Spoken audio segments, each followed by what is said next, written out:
Hello everyone, আজ আমি মাই dearest Nemesis drama দ্বিতীয় পর্ব এক্সপ্লেন করব। যারা আগের এপিসোড দেখোনি, ডেসক্রিপশনে লিংক দেওয়া আছে, দেখে নাও। এপিসোডের শুরুতে দেখি বাঞ্জো যখন দেখে সোজাং তাকে দেখে ফেলেছে, তাই সে সোজাংয়ের মুখ চেপে ধরে ফেলে যেন সে চিৎকার করতে না পারে। সোজাং তার মুখ থেকে হাত ছড়িয়ে দেয় আর বলে, তুমি কি সাইকো? বাঞ্জো বলে, আমি সাইকো নই, তুমি সাইকো, কারণ তুমি আমাকে লুকিয়ে দেখছো। এটা কি তোমার হ্যাবিট টিম লিডার সোজাং? সোজাং বলে, বাঞ্জো কিভাবে জানলো সে টিম লিডার? আর এরপর বাঞ্জো তার পরিচয় দেয় যে সে এখন থেকে কোম্পানির ডিরেক্টর। সেই সাথে সে বলে আগে আর এখন যা হয়েছে সে যেন কাউকে না বলে। সোজাং বলে ঠিক আছে। আর এরপর রাতে দেখতে পারি সোজাং হাজিনের ফুড কার্টে আসে। হাজিনের সাথে তার এখনো ভালো সম্পর্ক ছিল। হাজিন এখন একটা ফুড কার্ট চালায়। সোজাং তার সাথে সব কথা সবসময় শেয়ার করত। তাই সে বলে, আমি আমার গাড়ির জন্য ওর সাথে যা যা করেছি সে কেন আমাকে এত তাড়াতাড়ি মাফ করে দিল কিছু না বলে? সে তো আমার উপর চিৎকার বা শাস্তি দিতে পারত। হাজিন বলে, ওসব নিয়ে টেনশন করো না তো, নাও খাবার খাও। আর এরপর সে সোজাংকে খাবার দেয়। সোজাং বলে, তোমার ফুড কার্টে কাস্টমার আসে না কারণ তেমন পরিস্থিতি নেই, তুমি ইনস্টাগ্রামে লোকেশন পোস্ট করতে পারো। আর এরপর দেখতে পারি হাজিন সোজাং যাওয়ার পর ইনস্টাগ্রামে তার কার্টের লোকেশন পোস্ট করে। পরদিন দেখতে পারি বাঞ্জো অফিসে এসেই সবার সাথে কঠিনভাবে কথা বলতে শুরু করে, বিশেষ করে সোজাংয়ের সাথে। আর এরপর সে তার অফিসে আসে। শিব তাকে এসপ্রেসো কফি এনে দেয় কারণ তার দাদির এটাই আদেশ ছিল। বাঞ্জো তার সামনে এটা খাওয়ার অভিনয় করলেও চিপ যাওয়ার পর এটা ফেলে দেয়। এরপর দেখি ব্রেক আওয়ারে নানা সোজা চুনছো গল্প করছিল। আর তারা সে সময় রাস্তায় দেখে বাঞ্জো একটা কফি স্টলের সামনে মিল্ক কফি দেখছিল। সোজাং ভাবে এই সুযোগে বাঞ্জোর সাথে ভালো ব্যবহার করে তার মন জিতে নিবে।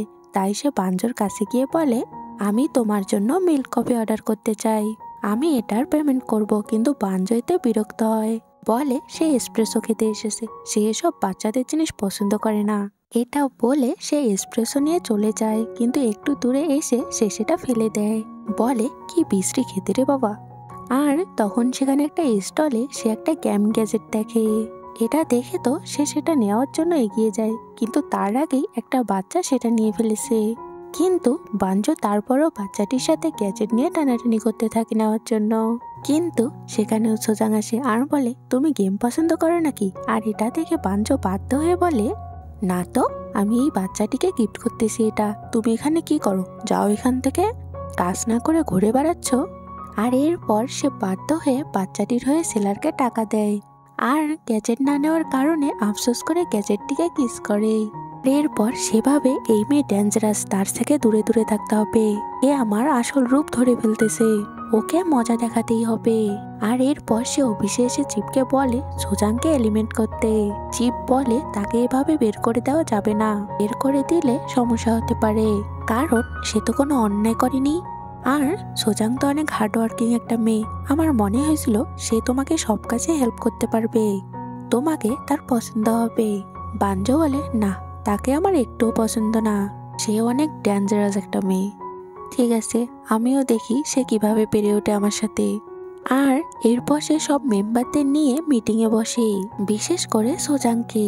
কিন্তু সোজাং এতই হার্ডওয়ার্কিং আর বুদ্ধিমান ছিল যে সব প্রশ্নের উত্তর দিয়ে দেয় ঠিকভাবে।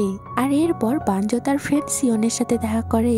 সিওন এই কোম্পানিতেই জব করত, তার কাছে সে সোজাং এর দুর্বল পয়েন্ট কোনটি কাজের ক্ষেত্রে এটা জানতে চায়। কিন্তু সিওন তাকে বলে সোজাং কাজের ব্যাপারে কোনো ছাড় দেয় না, তার দুর্বল পয়েন্টও নেই কাজের ব্যাপারে। এবারও বাঞ্জোর প্ল্যান আর সফল হয় না। এরপর রাতে দেখি সোজাং সহ বাকি টিম মেম্বাররা ডিনার করছিল একসাথে। সেখানে বাঞ্জো আসে আর এসে সে যোগ দেয়, কারণ সে ভেবেছিল সোজাং তার কথা সবাইকে বলে দিবে। কিন্তু দেখতে পারি সেখানে সোজাং তাকে খুশি করার জন্য সব খাবার এগিয়ে দিচ্ছিল। আর একই সাথে সজু। বাঞ্জো তাকে বারণ করে, সে বলে সে এসব করতে পারে, এসবে সে অনেক এক্সপার্ট। সেই সাথে সে সজু ঢেলে নেয়। সোজাং বলে তার মতো সজু কেউ খেতে পারে না। বাঞ্জো বলে আমার সাথে তুমি পারবে না। আর এরপর তাদের দুজনের মধ্যে হাড্ডাহাড্ডি লড়াই চলে, কে বেশি খেতে পারে। তারা দুজনে অনেক সজু খেতে থাকে। টিমের বাকি মেম্বাররা তো হা হয়ে তাকিয়ে থাকে। চিপ বলে আমি চলে যাচ্ছি, নানা বলে কিন্তু ডিরেক্টর। চিপ বলে সমস্যা নেই, সে একা যেতে পারবে, সে ড্রিঙ্ক করে মাতাল হয় না। টিমের সবাই বলে ঠিক, সোজাঙ্গ হয় না, তাই আমরাও চলে যাই। কিন্তু আমরা দেখতে পারি চিফের কথার সাথে কাজের মিলে না, কারণ বাঞ্জো মাতাল হয়ে যায় খেতে খেতে। তাই সোজাং বাঞ্জোকে বলে চলো বাসায় যাবে, কিন্তু বাঞ্জো মাতাল অবস্থায় বলে আমি চকলেট মিল্কশেক খাবো। এটা শুনে সোজাং বাঞ্জোকে ট্যাক্সিতে উঠিয়ে দেয় আর সাথে একটা মিল্কশেক সহ। পরদিন সকালে বাঞ্জোর ঘুম ভাঙে আর তার রাতের কথা সব মনে পড়ে। এভাবে সোজাং, তুমি আমার সাথে এভাবে মজা নিলে আমি তোমাকে ছাড়বো না। আর এরপর সে তার দাদির কাছে যায় প্রজেক্ট নিয়ে। দাদি প্রজেক্ট দেখে বলে এটাতে তো অনেক টাকা খরচ হবে, আর তুমি কি আমাকে আগের মতোই হতাশ করবে? বাঞ্জো বলে ভালো কিছু পেতে হলে একটু খরচ হবে, তবে আমি তোমাকে আর হতাশ করব না, এটা মনে রেখো তুমি। আর এরপর সে অফিসে আসে। অফিসে এসে শুনতে পায় সাংজোকে জুংশো জিজ্ঞেস করে গত রাতে কে জিতেছে। সোজাং বলে আমি জিতেছি। আর এরপর সে বলতে পারে বাঞ্জো গত রাতে ঠিক কি করেছে, কিন্তু বাঞ্জো সে সময় তাকে ধমকিয়ে থামিয়ে দেয়, বলে কাজ না করে এসব ফালতু আলোচনা করতে অফিসে আসো নাকি, মন না চাইলে বের হয়ে যাও। এটা বলে সে তার অফিস রুমে যায়। কিন্তু সবার সামনে এভাবে অপমান করে সোজাংয়ের এবার আত্মসম্মানে লাগে, তাই সে অনেক রেগে যায় আর বাঞ্জোর কাছে গিয়ে বলে তোমার এসব সাহস কি করে হয় আমাকে সবসময় অপমান করার, আমি কি মানুষ না? বাঞ্জো বলে তুমি কি বরখাস্ত হতে চাও নাকি? সোজাং বলে ঠিক আছে, বের করে দাও আমাকে, তুমিও কিভাবে এখানে থাকো আমিও দেখবো। আর সে সময় জুনশো এসে সোজাংকে জোর করে সেখান থেকে নিয়ে যায়। আর এরপর শিব বাঞ্জোকে বলে সে তোমার সাথে খারাপ ব্যবহার করলো, তোমার তার নামে রিপোর্ট করা উচিত। কিন্তু বাঞ্জো বলে না, করবো না, কারণ আমিও একটু বেশি বেশি বলে ফেলেছি তাকে। এদিকে সোজাংকে জুনশো সাথে নিয়ে আসে, বলে তোমার রাগ হয়েছে আমি বুঝেছি, কিন্তু রাগের মধ্যে এসব করা ঠিক হয়নি। সোজাং বলে হ্যাঁ ঠিক বলছো, তবে আমার অনেক রাগ হয়েছে, তাহলে আমি কি করতে পারি বলো? সে কি আমার বস হয়েছে যে সব বলতে পারবে? সে আর আমি দুজনই এখানের কর্মচারী, দুজনেই বেতন পাই। জুনশো বলে তুমি কি গুজব শোনোনি সে চেয়ারম্যানের নাতি? সে একমাত্র নাতি আর এসবের উত্তরসূরি, আর এই গুজব সত্যি, সে এতদিন বাইরে ছিল আমি শুনেছি। এটা শুনে তো সোজাং অনেক ভয় পেয়ে যায় আর বলে তাহলে সত্যি কেউ আমাকে বের করে দিবে? কিন্তু তা তো আমি হতে দিতে পারি না, সব ধনী পরিবারের ছেলের কোনো না কোনো কুকীর্তি থাকে, আর আমি এটাই বের করব। আর এরপর আমরা দেখতে পারি রাতে বাঞ্জো কাজ শেষে কোম্পানি থেকে চলে যেতে ধরে, কিন্তু সে দেখে সোজাং তখনও কাজ করছিল, কিন্তু সে সোজাংকে কিছু না বলে চলে যায়। কিন্তু আমরা এদিকে দেখতে পারি সোজাং যে কাজ করছে এটা তার বাহানা মাত্র, সে তো আসলে বাঞ্জোকে ফলো করার জন্য এতক্ষণ বসেছিল, কখন বাঞ্জো অফিস থেকে বের হবে আর সে ফলো করবে। আর এই প্ল্যান মতোই সে বাঞ্জোর পিছু নেয়। আর সে দেখে বাঞ্জো প্রথমে একটা লাগেজ নিয়ে পাবলিক ওয়াশরুমে গিয়ে তার ড্রেস চেঞ্জ করে অন্য ড্রেস পরে, আর এরপর সে স্টুডিওতে যায়। আর সে সময় সেখানে কনসার্ট চলছিল, সে সেখানে সবার সামনে নাচতে থাকে। এটা থেকে তো সোজাং অনেক অবাক হয়, আর সে বাঞ্জোর ছবি তুলে বাসায় এসে ছবি দেখে আর ভাবে আমি ভাবতেই পারিনি তার এরকম ডাবল লাইফ আছে, আচ্ছা ঠিক আছে এটা আমি কাজে লাগাই। এটা বলে সে বাঞ্জোকে ছবি সেন্ড করে। আর বাঞ্জো এগুলো দেখা মাত্রই সোজা সোজাংয়ের বাসা আসে দেখা করার জন্য, আর এরপর তাকে একটা ক্যাফেতে নিয়ে আসে আর সব ছবি ডিলিট করতে বলে। সোজাং বলে ডিলিট করবো কেন, অফিসে তুমি আমাকে অপমান করো আর কাজের ডিস্টার্ব করো। বাঞ্জো বলে ঠিক আছে তাহলে একটা ডিল করি, তুমি আমার ছবি ডিলিট করবে, এর বদলে তুমি কোম্পানিতে থাকবে, আর আমি তোমাকে কখনো কাজে ডিস্টার্ব করব না বা অপমানও করব না। সোজাং বাঞ্জোর এই ডিলে রাজি হয় আর সব ছবি ডিলিট করে। পরদিন দেখতে পারি সোজাং অফিসে খুশি মনে আসে, সে বাঞ্জোকে দেখে গুড মর্নিং বলে, বাঞ্জো তার সাথে হেসে রিপ্লাই দেয়। এটা দেখে তো সবাই অনেক অবাক হয়ে যায়, কেননা কাল পর্যন্ত বাঞ্জো সোজাংয়ের সাথে খারাপ বিহেভ করছে, কিন্তু বাঞ্জো কি আর থেমে থাকার মানুষ? সে সোজাংকে অফিসে সবসময় বিজি রাখে আর কাজের প্রেসার দেয়, খাওয়ার পর্যন্ত সময় দেয় না। এরপর দেখতে পারি সে সোজাংকে তার অফিসে ফাইল রেডি করতে বলে, সোজাং কাজ করতে থাকে আর বাঞ্জোকে বলে তুমি কি আমার উপর রিভেঞ্জ নিচ্ছ? বাঞ্জো বলে না তো, নিবই বা কিভাবে, কারণ তুমি তো আমার গোপন কথা জেনে গেছো। সোজাং বলে আমি ছবি তুলেছি কারণ আমি ভেবেছিলাম এই তোমাকে তুমি কাউকে দেখাও না, কিন্তু আমি ভাবতে পারিনি এটা তোমার গোপন বিষয় হবে।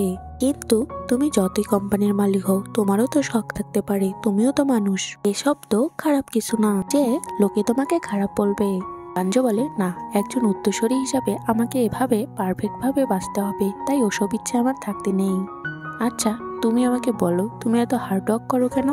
সোজাং বলে, কারণ এটা আমার কাজ, আমাকে করতে হবে। বাঞ্জো বলে, হ্যাঁ তেমনই, এটাই আমাকে করতে হবে, এটাই আমার কাজ, তাই সময় নষ্ট না করে কাজ করো। এটা শুনে সোজাং কিছু বলে না আর কাজ শেষ করে। এরপর অফিস আওয়ার শেষে সোজাং বাসা যেতে চায়, কিন্তু বাঞ্জো বলে, তোমাকে আমি বিশ্বাস করতে পারি না। তুমি যা ইচ্ছা করতে পারো, হয়তো তুমি ছবি লুকিয়ে রেখেছো, তাই চলো আমার সাথে। সোজাং বলে, তুমি কি আমাকে সবসময় চোখে চোখে রাখবে নাকি? বাঞ্জো বলে, হ্যাঁ তাই, চলো আমার সাথে। আর এরপর সে সোজাংকে একটা শপিং মলে নিয়ে আসে। আর এরপর বাঞ্জো তার নিজের জন্য একটা আউটফিট চুজ করে আর সোজাংকেও একটা ড্রেস পরতে দেয়। কিন্তু সোজাং বলে, আমি এসব ড্রেস পরি না। বাঞ্জো বলে, তুমি কি পরো আর না পরো এসব আমি জানতে চাই না, এখনই এটা পরে আসো। তাই সোজাং বাধ্য হয়ে ড্রেস পরে, আর তাকে তো অনেক সুন্দর লাগছিল। তাকে এতই সুন্দর লাগছিল যে বাঞ্জো তাকে হা করে তাকিয়েছিল। সোজাং বলে, দেখছো আমাকে এটা একদমই ভালো লাগছে না। বাঞ্জো বলে, পড়তে ইচ্ছে না করলে পরে এটা ফেরত দিও, কিন্তু এখন আমার সাথে চলো। এদিকে সিওনকে দেখি সে হাজিনের পোস্টের লোকেশন পেয়ে হাজিনের ফুড কার্টে আসি। সেখানে হাজিন দাঁড়িয়েছিল। সে বলে, এটা আমার, তুমি বসো, আমি আসতেছি। আর তখন একটা সাইকেল এসে সিওনকে লেগে দিতে ধরে। হাজিন এটা থেকে সিওনকে সেভ করে, কিন্তু হাজিনের হাতে বক্স ছিল সে সময়, তাই সিওনের কারণে এটা পড়ে যায়। হাজিন বক্সের জিনিসগুলো তুলতে থাকে, সিওনও তাকে হেল্প করে। আর তখন সেখানে সিওনের গার্লফ্রেন্ড আসে। হাজিন দুজনের জন্য খাবার রেডি করতে থাকে, কিন্তু সিওনের গার্লফ্রেন্ড বলে, তুমি সবসময় অন্যের সাথে হেসে হেসে কথা বলো, ভালো করে কথা বলো, কিন্তু আমার সাথে সেরকম আন্তরিক হও না। আমার মনে হয় তুমি আমাকে পছন্দ করো না। সিওন বলে, পছন্দ করবো না কেন, তুমি তো আমার গার্লফ্রেন্ড। তার গার্লফ্রেন্ড বলে, আমি ব্রেকআপ করতে চাই, কারণ তোমার সাথে থাকতে আমার বিরক্ত লাগছে। সিওন বলে, ঠিক আছে, আমিও চাই না তুমি আমার কারণে বিরক্ত হও। আর এটা শুনে তার গার্লফ্রেন্ড চলে যায়। হাজিন সিওনকে খাবার দেয়। সিওন বলে, আমার মতো খারাপ মানুষকে তুমি খাবার খেতে দিলে? হাজিন বলে, এখানে তো তোমার কোনো দোষ দেখলাম না, তুমি খাও। এদিকে দেখতে পারি বাঞ্জো সোজাংকে একটা বাড়ি নিয়ে আসে। সোজাং প্রথমবার এখানে এসে অনেক আনকমফোর্টেবল ফিল করছিল। সে বলে, আমাকে এখানে আনলে কেন? সোজাং বলে, কারণ আমাকে এখানে একজনের সাথে দেখা করতে হবে, আমার এখানে মিটিং করতে হবে। আর তখন পাশ থেকে কিছু ছেলে বলে, এটা বাঞ্জো না, সে বেঁচে আছে আর সে এখানে কেন? বাঞ্জো এটা শুনতে পারে আর সোজাংকে বলে, তুমি এখানে থাকো, আমি একটু আসছি। এটা বলে ওই ছেলেগুলোর কাছে যায়। একটা ছেলে বলে, কিরে বাঞ্জো, এখানে যে তুমি এসেছো তোমার দাদি কি জানে? তুমি তো তোমার দাদির কথা ছাড়া এক পাও নড়ো না, তুমি তো তোমার দাদির জন্য ভালো মতো লাইফ লিড করতেও পারো না। বাঞ্জো বলে, এই যে তোমরা টাকা, নারী, অ্যালকোহলকে লাইফ লিড করা বলো না, এটাকে আমি নোংরামি বলি, তোমরা জানো? এটা শুনে ছেলেটি রেগে যায়। এদিকে সোজাংকে একটা ছেলে ডিস্টার্ব করে আর কুপ্রস্তাব দেয়, যার কারণে সোজাং রেগে গিয়ে ওই ছেলেকে ল্যাং মারে। যার কারণে ছেলেটি এবার উঠে তাকে মারতে যায়, কিন্তু তখনই বাঞ্জো এসে আটকায় আর ওই ছেলেকে পাশে থাকা পুলে ফেলে দেয়। আর এরপর সোজাংকে বলে, বেবি তুমি এখানে কেন, চলো এখান থেকে। এটা শুনে তো সোজাং অবাক হয়ে যায়, কারণ বাঞ্জো কেন তাকে বেবি বলছে আর এরকম বিহেভ কেন করছে। আর এখানে এপিসোড শেষ হয়। নেক্সট এপিসোডে কি হবে দেখার জন্য চ্যানেলটি সাবস্ক্রাইব করে বেল আইকনটি বাজিয়ে দাও।